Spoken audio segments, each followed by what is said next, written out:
আসসালামু আলাইকুম। এখন দেখবেন সংবাদ শিরোনাম। নির্বাচনের আকর্ষণ প্রতীক বুঝিয়ে দেয়া হলো প্রার্থীদের। ধানের শীষ, দাড়িপাল্লা, লাঙলের বাইরে স্বতন্ত্র প্রার্থীরা নিয়েছেন পছন্দের মার্কা। কেউ কেউ তাদের প্রতীকের প্রচারণা করছে, সে ব্যাপারে কোনো মনিটরিং নাই, শোকজ নাই, তত্ত্বাবধান নাই। সিলেট পৌঁছে মাজার জিয়ারত করলেন বিএনপির চেয়ারম্যান তারেক রহমান। দলীয় প্রচার শুরু করছেন পূর্ণভূমি থেকে। কাল আলিয়া মাদ্রাসা মাঠে সমাবেশের পর ফিরবেন পথসভা করবেন। জেলার ভৈরব স্টেডিয়ামে নির্বাচনী সমাবেশে যোগদান করবেন। নরসিংদী পৌর এলাকা সংলগ্ন নির্বাচনী সমাবেশ হয়ে নারায়ণগঞ্জ জেলার ২৫০০ রূপগঞ্জ গাউছিয়া এলাকার সমাবেশে যোগদান করবেন। তীব্র শীত ও কুয়াশায় কুড়িগ্রামে ফসলের ক্ষতির শঙ্কায় কৃষক। গোপালগঞ্জের চাষিদের কপাল পড়েছে নিম্নমানের বীজে। মার্কাটা কি? ধানের শীষ। মার্কাটা কি? দাড়িপাল্লা। এমন নানা প্রতীকের আওয়াজ শুনতে আর মাত্র কয়েক ঘন্টার অপেক্ষা। প্রার্থীদের প্রচারণায় নামতে আজ প্রতীক বরাদ্দ দিয়েছেন রিটার্নিং কর্মকর্তারা। এজন্য সারাদিন সারা দেশে কর্মব্যস্ত সময় কেটেছে কর্মকর্তা ও প্রার্থীদের।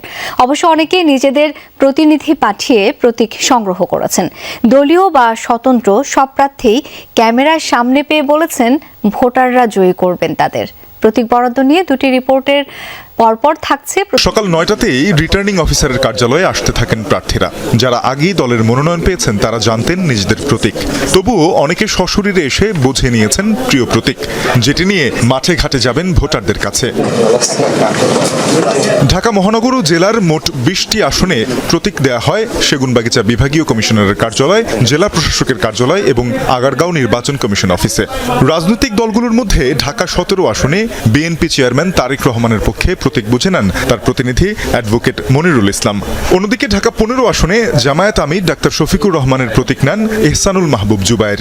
ঢাকা ১৭ আসনের তরুণ সমাজ থেকে শুরু করে সকলে জনাব তারেক রহমানকে ভোট দেওয়ার জন্য মুখিয়ে আছেন। তো আমরা ঢাকা ১৫ আসনে আমাদের সম্মানিত আমিরে জামাত ডাক্তার শফিকুর রহমানের পক্ষে দাড়িপাল্লা প্রতীক নির্বাচন কমিশন বরাদ্দ দিয়েছেন, রিটার্নিং অফিসার আজকে দিয়েছেন, আমরা সেটা আজকে গ্রহণ করলাম। এনসিপি আহ্বায়ক নাহিদ ইসলামও প্রতিনিধির মাধ্যমে প্রতীক সংগ্রহ করেছেন সেগুনবাগিচা অফিস থেকে। দাড়িপাল্লা, সাপলাগঞ্জ সহ রিক্সা মার্কা সহ আমাদের ১০ জনই জোটে যে প্রার্থীরা রয়েছেন তাদের ঠিকমতো করে মানুষ ভোট দিবে। রিটার্নিং অফিসারের কার্যালয়গুলো সরগরম থাকে দিনভর। প্রতীক পেয়ে উচ্ছ্বাস প্রকাশ করেন প্রার্থীরা, আশা জানান জয়ের। ঢাকার বিএনপি প্রার্থীরা মনে করেন জনপ্রিয়তার শীর্ষে তাদের দল, জোটসঙ্গীরাও আত্মবিশ্বাসী। জনরায়ের ভিত্তিতেই তারা আগামীতে বাংলাদেশ বিনির্মাণ করবে, এই আস্থা জনগণের পথে রাখে। আমরা মনে করছি না জনগণের আমাদের এই আস্থার অমর্যাদা করবে। প্রতিহিংসার বাইরে যে রাজনীতি, সেই রাজনীতির চর্চাই করে যাচ্ছি। সুন্দর একটি নির্বাচন হবে যেখানে বাংলাদেশের মানুষের ইচ্ছার প্রতিফলন ঘটবে।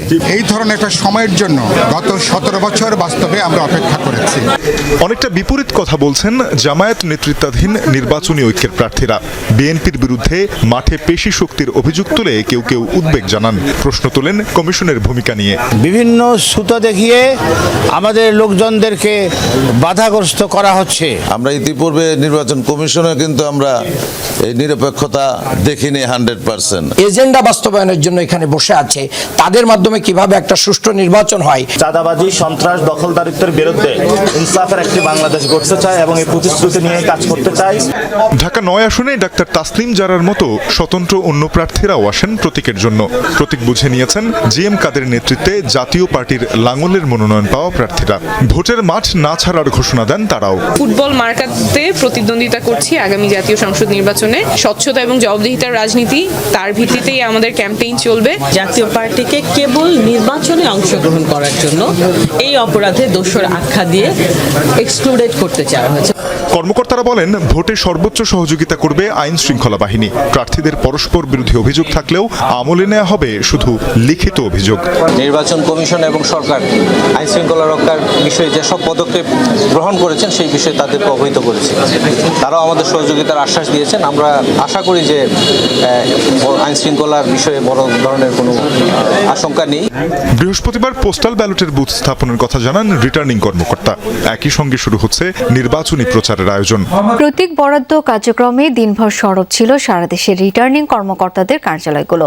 সকাল থেকেই প্রার্থীদের প্রার্থীদের মধ্যে প্রতীক বরাদ্দ শুরু হয়।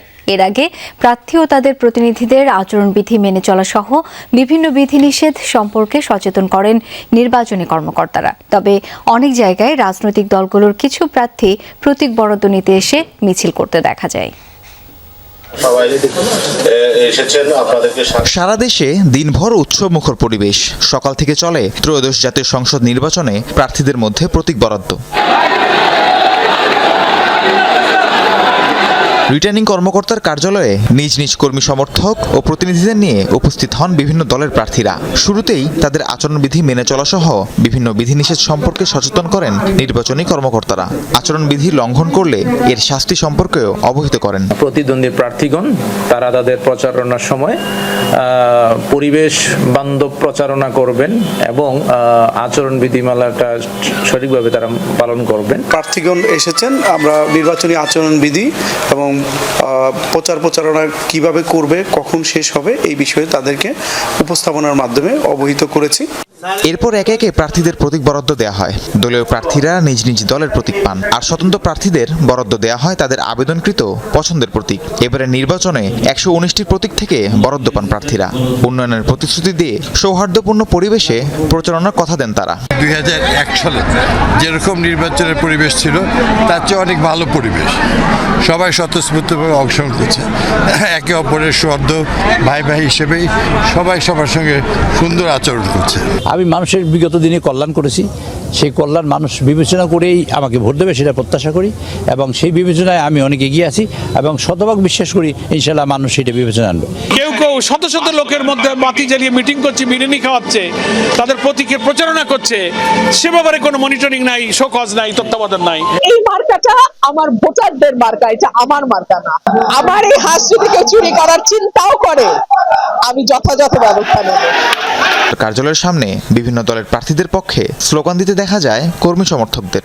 এসব ঘটনা খতিয়ে দেখে ব্যবস্থা নেওয়ার কথা জানান নির্বাচনী কর্মকর্তা। বাইরে আমি শুনেছি যে এরকম কিছু সমর্থক তারা মিছিল বা অন্য কিছু করে থাকতে পারে, তবে যদি এরকম কিছু ভঙ্গ হয় তাহলে আমরা সেটা ব্যবস্থা নেব।